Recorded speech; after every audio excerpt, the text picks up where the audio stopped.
What's up, everybody? This is Tony Avina, also known as Odyssey Rock, and today I want to show you an easy way to make a t-shirt slogan. What I've done here is I've just taken 7 famous sayings and typed them out in an Adobe Illustrator document. I like to use something like a famous proverb when I'm doing this type of slogan because you can run into trouble when you use a quote from something or a lyric. And what I'm really want to do here is just take these proverbs and change one word or 2 words so that it references tacos. It's something that's recognizable to people, and people usually like this type of design. They think it's funny, they think it's clever, and really, it just took you a second to come up with this idea. What I do recommend if you are serious about making slogans is to keep a notebook with you and write down any ideas you have. You might overhear something that somebody said. You might say something funny yourself. You might think of a pun. Write it down, have a notebook, and keep it with you, and then just keep working on it until it makes sense. Once I settle on a phrase that I like, then I'll go ahead and open a new Illustrator document and just start designing. The design can be anything that you want it to be. It can be 2 lines of text. It could be something with a highly detailed illustration. It could be hand lettered. It doesn't really matter. As long as it looks professional, you got to remember that design does matter. You're selling something to somebody, and they want to feel like they're getting their money's worth, and they want to feel like that they're buying something that was professionally made. I wasn't super stoked about the look of that layout, so I decided to open a second artboard and do some explorations.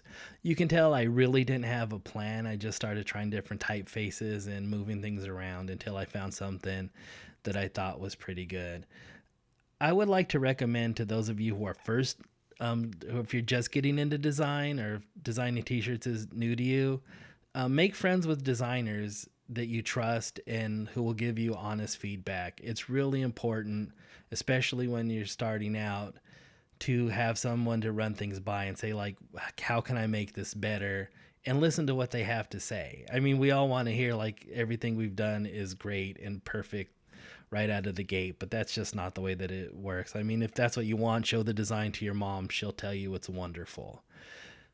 Okay, once I have the layout that I like, then I'm going to jump into Procreate on the iPad Pro. I used to do all of my drawing work in Photoshop, but I find that to be kind of cumbersome these days, and I really like being able to just pick up my iPad Pro, sit on a chair, and start drawing. Once I was done with my drawing in Procreate, I imported it into Illustrator and started working on finalizing my design. As I was working on this, I got an idea for a completely different layout, so I opened another new artboard and just started getting to work on that. I really like the way that this version came out, but I also wanted to do a text-only version, and I ended up uploading both of them to Merch by Amazon to my Etsy store, and I made the text only version available as a download in my other Etsy store where I sell SVG files. You should definitely be uploading all of your designs to whatever platforms you're selling on. You know, if you're on 2 different things, if you're on 5 different print on demand sites, upload them everywhere. They usually have different customer bases, and you just never know what's going to sell where.